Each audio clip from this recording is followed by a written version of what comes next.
In one of our recent Indivisible meetings, a member stood up and talked about the ways that we can support immigrants in our communities.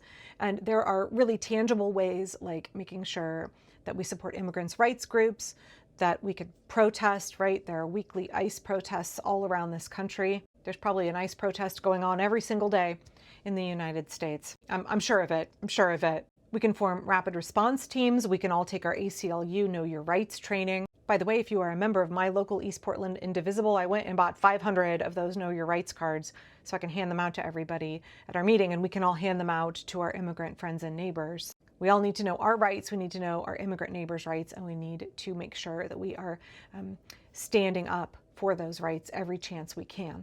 Hit me up at the East Portland Indivisible meeting. I will be there with my red cards handing them out. We can work to coordinate rapid response teams so that if ICE is spotted somewhere, then folks in the community can roll up with their phones, they're documenting, they are standing up for immigrants. We can all get that app. I know it's only for iPhone, but that ICE Block app on our phones. We can donate to our food banks. We know that immigrants all around this country are afraid to go to work right now. I shared a report the other day that said that 70% of California's migrant farm workers are afraid to show up to work. People are going to be going hungry. We also know, by the way, keep talking it up, there is going to be a migrant farm labor strike that will be coming soon. We all need to be supporting it. But part of that is those folks are going to withdraw their labor, right?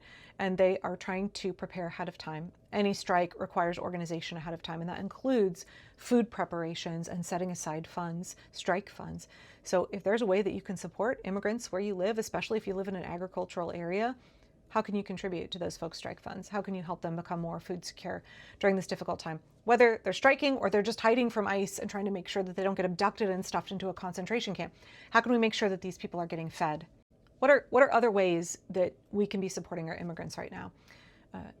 She talked about how it's not just like really big ways. Yes, support the ACLU, support immigrants' rights groups, like give your dollars to these folks. It's not just that you have to show up and like be willing to get arrested or what have you. Like those are all big sweeping things that not everybody can do. Not everybody has those financial resources.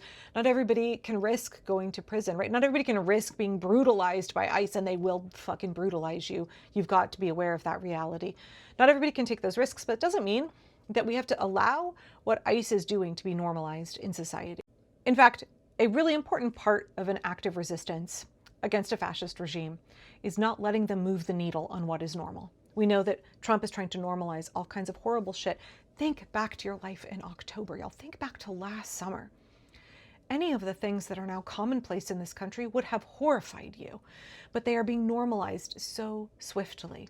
Right? Not just by the Trump regime itself, obviously by Republicans in Congress, which are a fully fascist party now, but also just like by Republicans, and also just because shit gets normalized if you don't intentionally push back against it. If you are not reminding yourself constantly, this is not normal.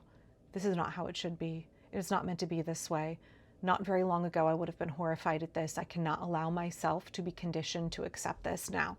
Really, really, really important for our entire nation and for us as individuals to not allow the things that Trump is doing to be normalized, especially what they're doing to our immigrants. Do not let it be normalized for you. And don't let it be normalized where you live, y'all. It's illegal, it's unjust, it's not right, it's un-American.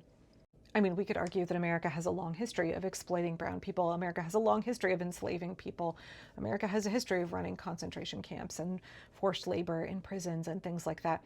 I mean un-American in terms of our stated values, right? Whether or not cruel people have lived those values out, whether or not our government has not enacted these harms within our borders and abroad.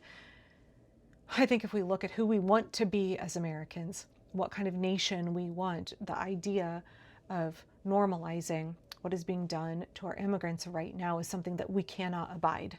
And so one of the things she mentioned was like, put a sign in your yard that says immigrants welcome here. Or just like, can you wear a pin that communicates your support for immigrants so that people see it at the grocery store, at your work, at your place of worship? I have a sticker on the back of my laptop, so when I'm out and about working at a coffee shop or I'm at the library, what have you, it says immigrants in rich Oregon communities on it.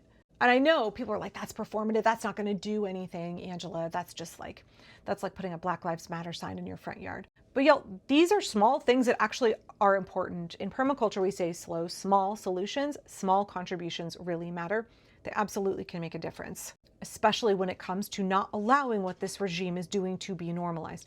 We want to make sure that we are expressing our free speech rights. We want to make sure that we are vocalizing that we support immigrants where we live, that what Trump is doing is not okay. We are not letting him normalize the chilling of dissent. We are not going to be quiet. We are not going to do anything other than make it very clear what we represent, where our values lie. And we are not going to let his position be normalized. We are not going to let the awful shit that he's doing to our immigrants be normalized.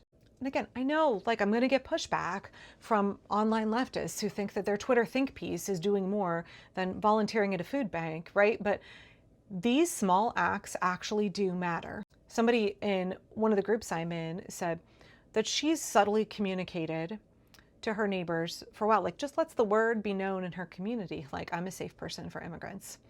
And that resulted in somebody who is undocumented coming to her for help. Just let it be known. I'm that weird middle-aged lady with a completely overgrown garden, but I'm also that lady who, if you need food or if you need help or you need support in some way, you can come to me, right? If you're an immigrant in this community, I am a safe person for you.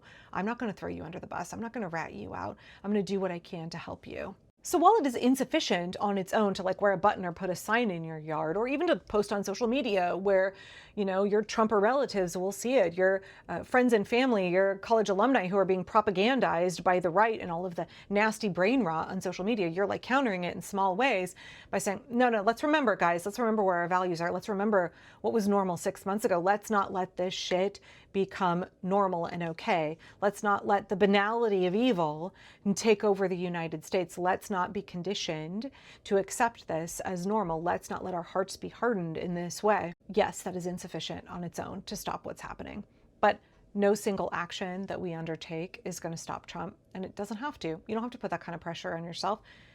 Any small act of resistance you can engage in, however small you think it is, it's important.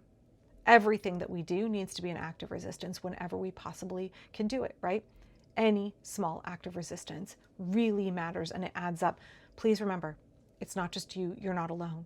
It is the aggregate power of millions and millions of us all fighting back in small ways, giving what we can, looking for opportunities, being adaptive, figuring out how we can resist. No matter how small of a way, it's not too small. It's impactful. It matters. It adds up, right?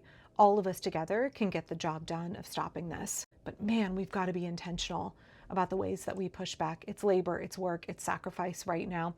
Worthy, worthwhile work, worthwhile sacrifice. And you don't have to fall into this trap of believing that you have to undertake grand gestures.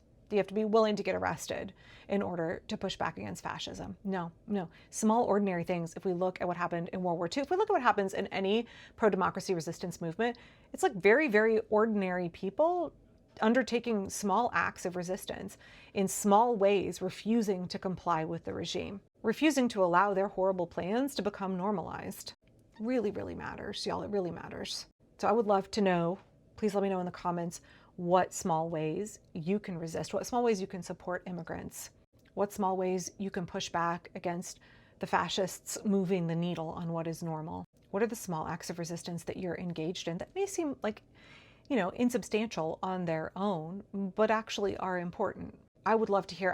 So I can share them with other people, because one of the things we know about resistance is that people are trying new things. People are creative and are coming up with new ideas, big and small. And so you may be doing something that nobody else knows about, but that, man, they would sure like to if they knew about it. You may be trying something that somebody else can do alongside you and multiply your power. So let me know so that I can elevate what you're doing and share it with other folks. And together we can aggregate our power.